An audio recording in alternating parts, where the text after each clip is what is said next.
recognizing that we are all neighbors in the Western Hemisphere. And just as if you go into any community, what's going on with your neighbor will affect you. And that is the approach that we have taken coming out of the bilateral meeting that we had in Guatemala. We created a first ever task force that is focused on corruption. I've met with civil society within Guatemala so they could also candidly share with me their concerns. We also created a Young Women's Empowerment Initiative that I'm very excited about. And for obvious reasons, probably we all know why this is an important venture.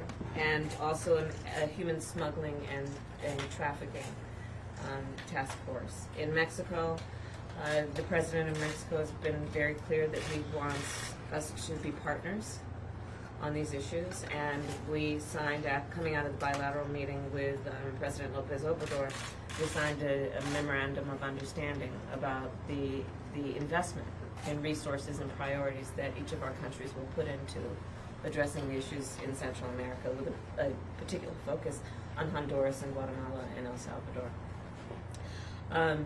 I approach our work with two principles. One, that most people do not want to leave home. They don't want to leave the place where they were raised, the language they know, the culture they know, the church where they go, their abuela. Most people don't want to leave home. And when they do, it is usually for one of two reasons. Because they are fleeing some harm, or because to stay at home means that they cannot satisfy the basic needs of their family. I approach our work with that principle and another principle, which is, and I hope this does not sound trite or corny, that we have the capacity to give people hope